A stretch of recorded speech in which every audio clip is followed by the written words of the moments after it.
ಪಂಚ ಪಬ್ಲಿಕ್ ನ್ಯೂಸ್ಗೆ ಸ್ವಾಗತ. ಹಿರಿಯೂರು ತಾಲೂಕು ಮಾರಿಕಣಿವೆ ಗ್ರಾಮ ಪಂಚಾಯಿತಿ ವ್ಯಾಪ್ತಿ ಕಕ್ಕಯ್ಯನಹಟ್ಟಿ ಗ್ರಾಮದಲ್ಲಿ ನೆಲೆಸಿರುವ ಶ್ರೀ ಕೆಂಚೇಗೌಡ ಸ್ವಾಮಿ ಕಾಳುಹುಣ್ಣಿಮೆ ಮಹೋತ್ಸವ ಅದ್ದೂರಿಯಾಗಿ ನೆರವೇರಿತು. ಮಹೇಶ್ ಹಾರುಗೆರೆ ಅಧ್ಯಕ್ಷರು, ಕರ್ನಾಟಕ ಕಾಡುಗೊಲ್ಲ ಅಭಿವೃದ್ಧಿ ನಿಗಮ ಶ್ರೀ ಕೆಂಚೇಗೌಡ ಸನ್ನಿಧಿಯಲ್ಲಿ ದರ್ಶನ ಪಡೆದು ಕಾಳುಹುಣ್ಣಿಮೆ ಮಹೋತ್ಸವ ಉದ್ದೇಶಿಸಿ ಮಾತನಾಡಿದರು. ಹಾಗೂ ಶಿವಮೊಗ್ಗ ಕೆಎಂಎಫ್ ನಿರ್ದೇಶಕರಾದ ಬಿಆರ್ ರವಿಕುಮಾರ್, ಸುತ್ತಮುತ್ತಲಿನ ಗ್ರಾಮಸ್ಥರು, ಕೆರೆ ಕೋಡಿಹಟ್ಟಿ ಅಣ್ಣ ತಮ್ಮಂದಿರು ಹುಣ್ಣಿಮೆ ಜಾತ್ರೆ ಮಹೋತ್ಸವಕ್ಕೆ ಒಟ್ಟಾರೆ ಅದ್ದೂರಿಯಾಗಿ ಜರುಗಿತು.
ಶ್ರೀ ಕೆಂಚೇಗೌಡರ ದೇವರ ಒಂದು ದೇವಸ್ಥಾನದ ಒಂದು ಪ್ರತಿಷ್ಠಾಪನಾ ಮಹೋತ್ಸವ ಮತ್ತು ಕಾಳು ಹುಣ್ಣಿಮೆ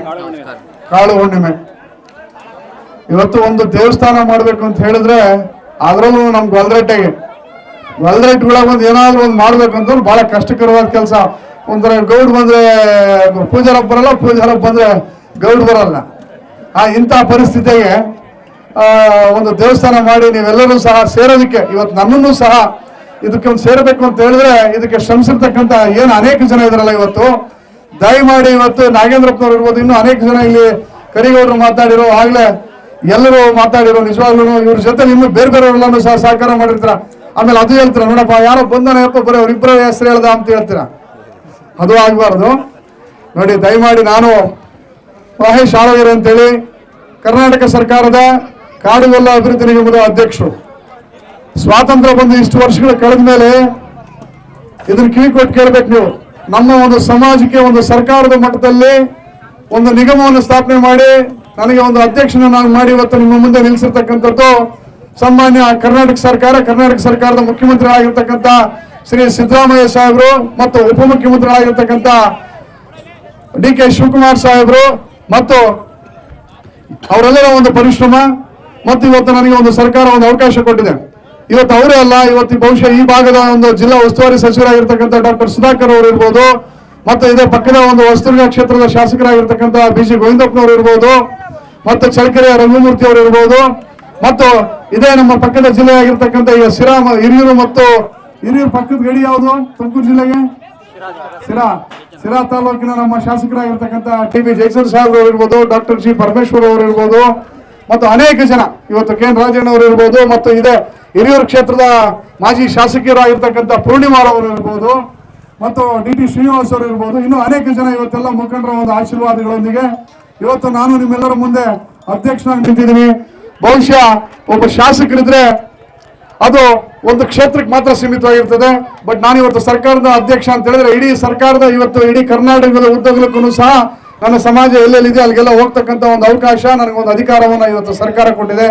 ನಾನು ಮತ್ತೊಮ್ಮೆ ನಿಮ್ಮೆಲ್ಲರೂ ಒಬ್ಬ ಮನೆಯ ಮಗನಾಗಿ ಮತ್ತು ಈ ಒಂದು ಕಾರ್ಯಕ್ರಮಕ್ಕೆ ನನಗೆ ಕರೆಸಿರ್ತಕ್ಕಂಥ ಎಲ್ಲ ನಾನು ಆಗ್ಲೇ ಮಾತಾಡಿದಾಗ ನಮ್ಮ ರೈತ ಮುಖಂಡರಾಗಿರ್ತಕ್ಕಂಥ ನಾಗೇಂದ್ರಪ್ಪನವರು, ಮತ್ತು ಇದೀಗ ತಾನೇ ಬಹಳ ಉತ್ಸಾಹದಿಂದ ನಾನು ಸಹ ನಿಮ್ಮೊಂದಿಗೆ ಇರ್ತೇನೆ ಅಂತ ಹೇಳಿದಂತ ನಮ್ಮ ಯೂತ್ ಕಾಂಗ್ರೆಸ್ನ ಅಧ್ಯಕ್ಷ ಆಗಿರ್ತಕ್ಕಂಥ ಯಶವಂತ್ ಗೌಡ್ರೆ, ಮತ್ತು ನನ್ನ ಸಹೋದರ, ನಾನು ಸಹೋದರ ಅಂತ ಹೇಳ್ತೀನಿ. ಯಾಕಪ್ಪ ಅಂತ ಹೇಳಿದ್ರೆ ಏನು ತಾಯಿ ಹೊಟ್ಟೆಲ್ಲ ಹುಟ್ಟಬೇಕಂತೇನಿಲ್ಲ, ಪ್ರೀತಿ ವಿಶ್ವಾಸನ ಎಲ್ಲಿ ಚೆನ್ನಾಗಿರ್ತೀವೋ ಅವರೇನ ಮಾಡ್ತಾರೆ. ಏನಣ್ಣ ಸರಿ ಅಣ್ಣ ಹೇಳಿದ್ದು. ಅದೇ ರೀತಿ ನನ್ನ ಸಲ್ಮಾನ್ ಬಂದಿದ್ದಾನೆ, ಅವನಿಗೂ ಸಹ ನಾನು ಅದೇ ರೀತಿ ನಮ್ಮ ಕರಿಗೌಡರು ಮಾತಾಡೋರು, ಈರಣ್ಣವ್ರು ಇದ್ದಾರೆ, ಕಾಂತಪ್ಪನವರು, ಮತ್ತು ಅನೇಕ ಜನ ನಮ್ಮ ಗೌಡ್ರು ಇನ್ನೂ ನಿಮ್ಮ ಜೊತೆ ಪಾಪ ನಮ್ಮ ನಾಗೇಂದ್ರಪ್ಪನವ್ರ ಜೊತೆಲಿ ಈಗ ನೆಂಟ ಇಲ್ಲಿ ಕುಂತಾನೆ. ಅವನು ಪಾಪ 2-3 ಸಾರಿ ಬೆಂಗಳೂರು ನಮ್ಮ ಮನೆಗೆ ಬಂದು ಬರಲೇಬೇಕು ಅಂತೇಳಿ ಕರೆದ್ರಿ. ನಿಜವಾಗ್ಲೂ ನಾನು ಇವತ್ತು ಸ್ವಲ್ಪ ತಡವಾಗಿ ಬಂದಿರ್ಬೋದು, ಆದ್ರೂ ಸಹ ನಿಮ್ಮ ಮಾತುಗಳಿಗೆ ನಾನು ಒಂದು ಗೌರವವನ್ನು ಕೊಡ್ತಕ್ಕಂಥ ಕೆಲಸ ಮಾಡಿದ್ದೀನಿ. ಅಂದರೆ ಮುಂಬರ್ತಕ್ಕಂತಹ ದಿನಗಳಲ್ಲಿ ಸಮಾಜದ ಕೆಲಸವನ್ನು ಸಹ ನಿಮ್ಮ ಏನೋ ಒಂದು ಸಮಸ್ಯೆಗಳಿದೆ ಅದನ್ನು ದಯಮಾಡಿ ನಾವೆಲ್ಲರೂ ಒಂದು ಸರ್ಕಾರದ ಮಟ್ಟಕ್ಕೆ ತೆಗೆದುಕೊಂಡು ಹೋಗಿ ಅದಕ್ಕೆ ಒಂದು ಪರಿಹಾರ ಕೊಡೋ ನಿಟ್ಟಿನಲ್ಲಿ ನಾನು ಪ್ರಾಮಾಣಿಕವಾಗಿ ಕೆಲಸ ಮಾಡ್ತೀನಿ. ಮತ್ತು ಈ ಒಂದು ಕಾರ್ಯಕ್ರಮಕ್ಕೆ ಕರೆಸಿ ಇಲ್ಲೆಲ್ಲ ಏನು ಕೂತಿರೋ ತಾಯಂದಿರುಗಳು ನಿಮ್ಗೆಲ್ಲರಿಗೂ ನಮಸ್ಕಾರ ತಿಳಿಸ್ತಾ, ಈಗ ನಿಗಮ ನಮ್ಮ ಕಾಡುಗೊಲ್ಲ ಅಭಿವೃದ್ಧಿ ನಿಗಮದಲ್ಲಿ ಗಂಗಾ ಕಲ್ಯಾಣ ಮತ್ತು ನೇರ ಸಾಲ ಮತ್ತು ಸಾರಥಿ, ಅಲ್ಲೇನು ಅನೇಕ ಜನ ಏನು ವಿದ್ಯಾವಂತರು ಹುಡುಗರಿದ್ರಿ, ವಿದ್ಯಾವಂತ ಹುಡುಗರು ಈ ಕಡೆ ಗಮನ ಕೊಟ್ಟು ಕೇಳಬೇಕು. ಒಂದು ವಾಹನ ಮತ್ತು ನಾನು ಅಧ್ಯಕ್ಷನಾಗಿ ಬಂದ ಮೇಲೆ ಬಹುಶಃ 13 ನವೆಂಬರ್ ಮೊದಲನೇ ₹1, ನಾನು 26ನೇ ತಾರೀಕು ಸೆಪ್ಟೆಂಬರ್ಗೆ ನಾನು ನಿಗಮದ ಅಧ್ಯಕ್ಷನಾಗ್ತೀನಿ. 13ನೇ ತಾರೀಕು ನವೆಂಬರ್ಗೆ ಮೊದಲನೇ ₹1 ಹಣ, ಮೊದಲನೇ ಹಣವನ್ನ ಚಿತ್ರದುರ್ಗ ಜಿಲ್ಲೆ ಮತ್ತು ದಾವಣಗೆರೆ ಜಿಲ್ಲೆಗೆ ಬಿಡುಗಡೆ ಮಾಡ್ತಕ್ಕ ₹2,37,00,000 ಬಿಡುಗಡೆ ಮಾಡ್ತಕ್ಕಂತಹ ಕೆಲಸವನ್ನು ಮಾಡಿದೆ. ಅದಲ್ಲದೆ ಮೊನ್ನೆ ನಡೆದಂತಹ ಒಂದು ಸಭೆಯಲ್ಲಿ ವಿಕಾಸಸೌಧದಲ್ಲಿ ಸಚಿವರಾಗಿರ್ತಕ್ಕಂಥ ಶಿವರಾಜ್ ತಂಗಡಗಿರವರ ಸಭೆ ನಡೆದಂತಹ ಒಂದು ಸಭೆಯಲ್ಲಿ ಅವರಲ್ಲಿ ಒಂದು ಮನವೊಲಿಸಿ, ಈಗ ನೋಡಿ ನಮ್ಮಲ್ಲಿ ನೀವೇನ್ ಮಾಡ್ತೀರಿ, ಈಗ ಕುರಿಕಾಯಕ್ಕೆ ಎಲ್ಲಿ ಹೋಗ್ತೀರಿ, ಹಿತ್ಲರೆಲ್ಲ ಈ ಕಡೆ ಬೆಟ್ಟಪುರಕ್ಕೆ ಹೋಗ್ತೀರಾ, ಹುಣಸೂರು, ಆನೆಕಾಡು, ಶಿವಮೊಗ್ಗ ಹೋಗ್ತೀರಿ, ಶಿವಮೊಗ್ಗ ಆ ಕಡೆ ಭದ್ರಾವತಿ ಆ ಕಡೆ ಹೋಗ್ತೀರಿ, ತರೀಕೆರೆ, ಅಜ್ಜಂಪುರ, ಕರೆಕ್ಟಾಗಿ ಹೇಳ್ತೀನ, ಎಲ್ಲ ಹೋಗ್ತೀರಿ. ಹೋದಂತಹ ಸಂದರ್ಭದಲ್ಲಿ ಏನಾಗುತ್ತೆ, ನೀವು ಇಲ್ಲಿಂದ ನಿಮ್ಮ ಒಂದು ಸರಕು ಸಾಗಾಣಿಕೆ ಮಾಡೋದಕ್ಕೆ ಒಂದು ಆಹಾರ ಊಟದ ಪದಾರ್ಥಗಳಿರ್ಬೋದು, ಒಂದು ಒದಕೆಗಳನ್ನ ಸಾಗಾಟ ಮಾಡೋದಕ್ಕೆ ನೀವು ಆ ಕತ್ತೆ ಮೇಲೆ ಏರ್ ಹಾಕೊಂಡು ಹೊಡ್ಕೊಂಡು ಹೋಗ್ತೀರಿ. ಆದ್ರೆ ಈಗ ಅವ್ರು ಏನಾಗುತ್ತೆ, ಇಟ್ಲಿಂದ ಈ ಮಾರ್ಗವಾಗಿ ಈ ಕುರಿ ಬಿಟ್ಕೊಂಡು ಹಿಂಗ್ ಹೋಗ್ತಾರೆ, ನೀವು ಪಾಪ ಇವ್ನು ಏರ್ ಹಾಕೊಂಡು ಅಲ್ಲಿ ಬರೋ ತಲುಪೋದಕ್ಕೆ ಸ್ವಲ್ಪ ಸಮಯ ಆಗುತ್ತೆ. ಕೆಲವೊಮ್ಮೆ ಮಧ್ಯದಲ್ಲಿ ಮಳೆ ಬಂತು ಇಲ್ಲ ಇನ್ನೊಂದು ಆಯ್ತಂದ್ರೆ ಆ ಕುರಿ ಕಾಯ್ಕೊಂಡ್ ಬಂದವ್ರಿಗೆ ಪಾಪ ಸಾಯಂಕಾಲ ಊಟಕ್ಕಿರಲ್ಲ. ಇದೆಲ್ಲದಕ್ಕೂ ಒಂದು ಪರಿಹಾರ ಕೊಡ್ಬೇಕು ಅಂತ ಹೇಳಿ ನಾನು ನಮ್ಮ ಕುರಿ ಕಾಯೋರಿಗೆ ವಿಶೇಷವಾಗಿ ಟ್ರ್ಯಾಕ್ಟರ್ ಕೊಡಬೇಕು. ನಾವು ಟ್ಯಾಕ್ಸಿ ಕೊಡೋದ್ರಿಂದ ಏನು ಪ್ರಯೋಜನ ಆಗಲ್ಲ, ಅವ್ರಿಗೆ ಒಂದು ಟ್ರ್ಯಾಕ್ಟರ್ ಕೊಟ್ಟಂತ ಸಂದರ್ಭದಲ್ಲಿ ಒಂದು ಮರಿಗಳನ್ನ ಇರ್ಬೋದು, ತಗೊಂಡೋಗ್ಬೋದು, ಸೌದೆ, ಒಂದು ಆಹಾರದ ಪದ್ಧತಿಯನ್ನು ಕೊಡಬೇಕು ಅಂತ ಹೇಳಿ ನಾನು ಈಗಾಗಲೇ ಸರ್ಕಾರದ ಒಂದು ಮನವೊಲಿಸಿದ್ದೀನಿ, ಮುಖ್ಯಮಂತ್ರಿಗಳ ಗಮನಕ್ಕೂ ತಂದಿದ್ದೀನಿ. ಮುಂದಿನ ಸಾಲಿನಿಂದ ನಾವು ನಮ್ಮ ಒಂದು ನಿಗಮದ ವತಿಯಿಂದ ಟ್ರ್ಯಾಕ್ಟರ್ನು ಸಹ ಕೊಡ್ತಕ್ಕಂಥ ಒಂದು ವ್ಯವಸ್ಥೆಯನ್ನು ನಾನು ಮಾಡಿದ್ದೇನೆ. ಒಂದು ಚಪ್ಪಾಳೆ ತಟ್ಟೋದು ಇದಕ್ಕೆ ಮತ್ತು ಚಪ್ಪಾಳೆ ತಟ್ಟಿರಿ. ನಾನು ಹೇಳೋದು, ಈಗ ಯುವಕರಲ್ಲಿ ಎಲ್ಲ ಏನಿದ್ರ ನೋಡ್ರಿ, ಈ ಸಮಾಜವನ್ನ ಮುನ್ನಡೆಸ್ತಕ್ಕಂಥ ಜವಾಬ್ದಾರಿ ಇಲ್ಲಿರ್ತಕ್ಕಂಥ ಏನಿದೆ ಸಮಾಜ, ಇದು ನಮ್ಮೆಲ್ಲರ ಕೈಲಿದೆ. ನಾವು ವಿದ್ಯಾವಂತರಾಗಬೇಕು, ನಾವು ಬುದ್ಧಿವಂತರಾಗಬೇಕು, ಬೇರೆ ಬೇರೆ ಅನ್ಯ ಸಮುದಾಯಗಳ ಜೊತೆಲಿ ಸಾಮರಸ್ಯದಿಂದ, ಒಂದು ಪ್ರೀತಿ ವಿಶ್ವಾಸದಿಂದ, ಗೌರವದಿಂದ ನಾವು ನಡ್ಕೋಬೇಕಾಗ್ತದೆ. ಬೇರೆಯವರಲ್ಲಿ ಏನೇನು ಒಳ್ಳೆಯದಿದೆ ಅದನ್ನು ನಾವು ಕಲ್ತ್ಕೊಂಡು ನಮ್ಮ ಸಮಾಜಕ್ಕೆ ನಾವು ಅದನ್ನ ಯಾವ ರೀತಿ ಅನುಕೂಲ ಮಾಡಬೇಕು.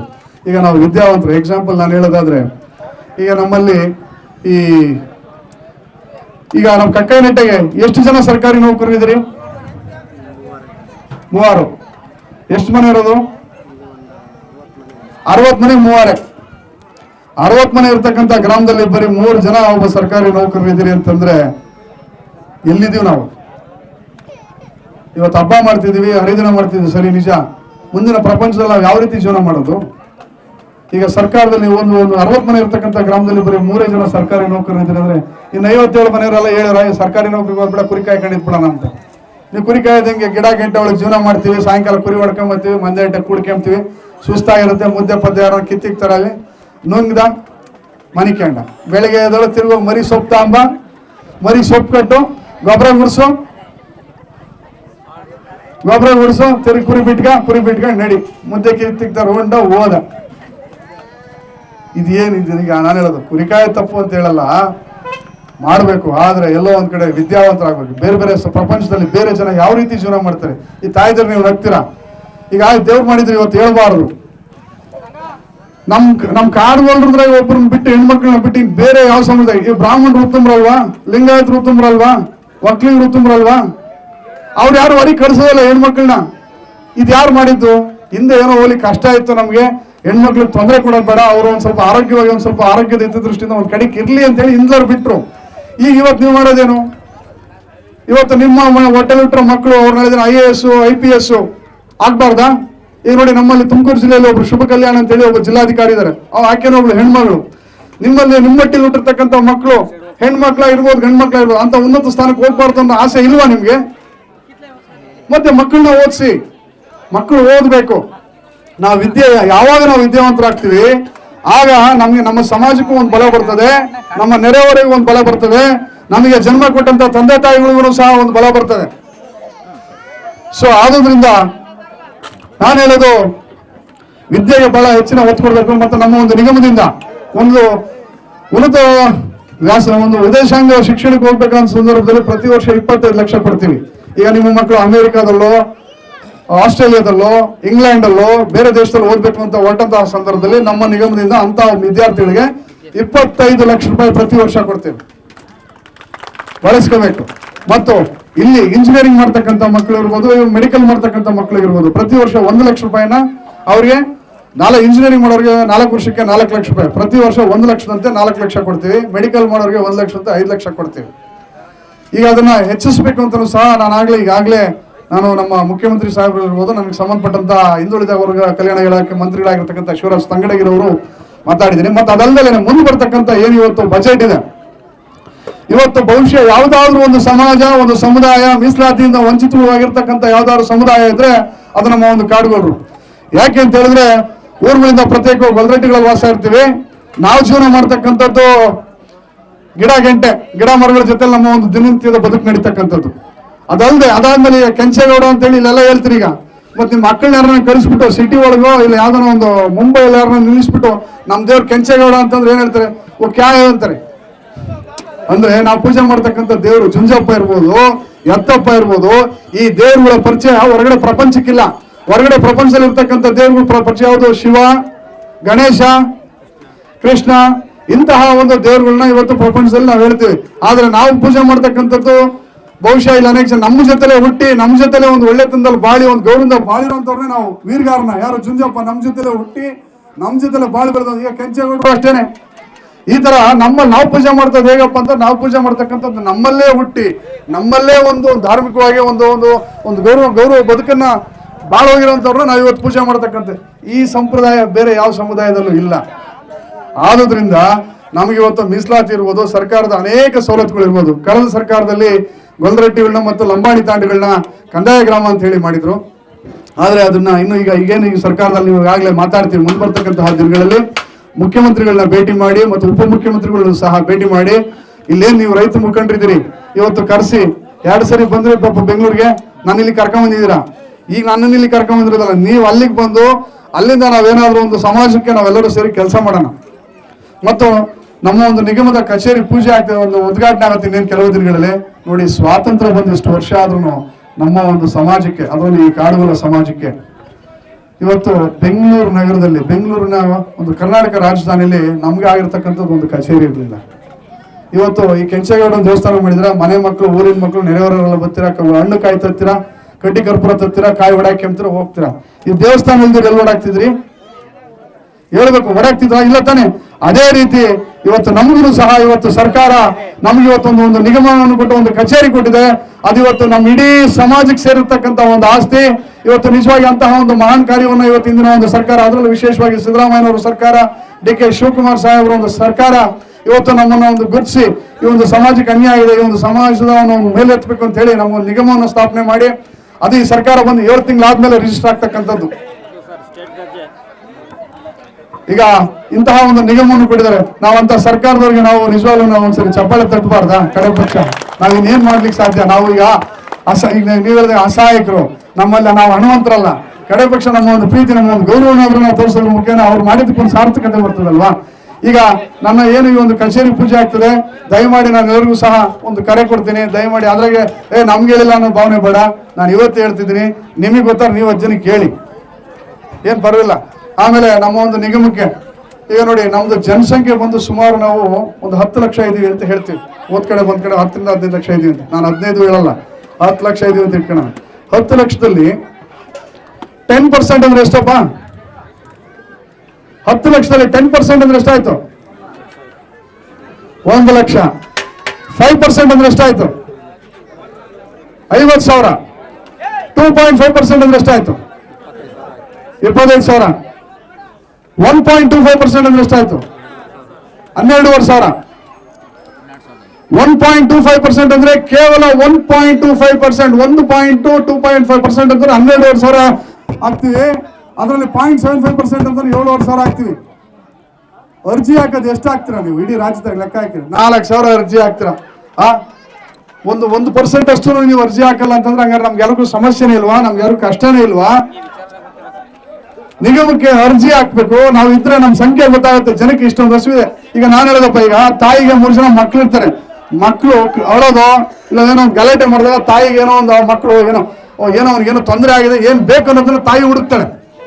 ಆ ಮಗು ಅಳದಾಗ ಅದ್ರ ಪಾಡಿಗೆ ಮನೆ ಕೇಳಿದ್ರೆ ತಾಯಿ ಎಲ್ಲ ಹಾಕೋದು ಕೆಲಸ ಮಾಡ್ಕೊಂತಿರ್ತಾಳೆ ತಾಯಿ, ಅಲ್ವರಾ? ಈಗ ನಾವು ಅಷ್ಟೇ, ಮಕ್ಕಳು ಈಗ ತಾಯಿ ಯಾರು? ಸರ್ಕಾರ. ನಾವು ಮಕ್ಕಳು, ತಾಯಿ ಯಾರು? ಸರ್ಕಾರ. ನಾವು ಹತ್ರನೇ ತಾನೆ ಸರ್ಕಾರ ನಮ್ಗೆ ಏನಾರು ಒಂದು ಮಾಡೋದು. ಇವತ್ತು ಸರ್ಕಾರವನ್ನು ನಾವು ಅವ್ರ ಮನೆ ಬಾಗಿಲು ತಟ್ಟಿ ನಾವು ಕೇಳಬೇಕು ತಾನೆ, ಸ್ವಾಮಿ ನಾವು ನಿಮ್ಮ ಮಕ್ಕಳು, ಈ ಮಣ್ಣಿನ ಮಕ್ಕಳು, ನಾವು ಕರ್ನಾಟಕದಲ್ಲೇ ಇದ್ದೀವಿ, ನಾವು ಕರ್ನಾಟಕದ ಮಕ್ಕಳು, ನಮ್ಮ ಕೈಲಿ ಅಷ್ಟು ಕಂದಾಯ ಕಮ್ಮಿ ಕಟ್ಟಿದ್ವಿ, ನಾವು ಕಂದಾಯ ನಾವು ಕಟ್ಟಿದ್ವಿ ತಾನೆ, ಮನೆ ಕಂದಾಯ ಕಟ್ಟಲ್ವಾ? ಕಟ್ತೀವಿ ತಾನೆ. ಹಂಗಾಗಿ ನಾನು ಹೇಳೋದು, ನಮ್ಗೆ ಇವತ್ತು ಏನು ಅನ್ಯಾಯ ಆಗಿದೆ, ಹಿಂದೆ ಹೋಗೋದು ಬೇಡ. ನಾವು ಹಿಂದೆ ಯಾರು ಮಾಡಿಲ್ದಿರೋರ ಬಗ್ಗೆ ನಾನು ಯಾರನ್ನೂ ಬೈಕೊಳ್ಳೋದು ಬೇಡ. ಮುಂದೆ ಬನ್ನಿ, ನಾವೆಲ್ಲರೂ ಜೊತೆಗೂಡಿ ಒಗ್ಗಟ್ಟಾಗಿ ಕೆಲಸ ಮಾಡೋಣ. ನಮ್ಮ ಸಮಾಜಕ್ಕೆ ಏನೆಲ್ಲ ಆಗ್ಬೇಕು ಅದನ್ನೆಲ್ಲ ನಾವು ಪಡೆಯೋಣ. ಮತ್ತು ನಿಮ್ಮ ಮಕ್ಕಳನ್ನ ನಾನು ಮತ್ತೊಮ್ಮೆ ಹೇಳ್ತಾ ಇದ್ದೀನಿ, ವಿದ್ಯಾವಂತರನ್ನಾಗಿ ಮಾಡಿ, ಪೊಲೀಸ್ ಆಫೀಸರ್ಸ್ ಆಗಲಿ, IAS ಆಗಲಿ, ಡಿಸಿಸ್ ಆಗಲಿ, ಈ ತರ ಒಂದು AC, ಈ ತರ ಒಂದು ಉನ್ನತ ಹುದ್ದೆಗಳಿಗೆ ಹೋದಾಗ ನಮ್ಮ ಒಂದು ಸಮಾಜಕ್ಕೆ ಒಂದು ಶಕ್ತಿ ಬರ್ತದೆ. ದಯಮಾಡಿ ಮುಂದೆ ಬರ್ತಕ್ಕಂಥ ದಿನಗಳಲ್ಲಿ ಇಲ್ಲಿ ಬಹುಶಃ ಎಲ್ಲ ಯುವಕರು ಅಟ್ಟಸ್ಕೊಂಡಿದ್ರೆ ಊಟ ಮಾಡ್ತೀವಿ, ಪಾಪ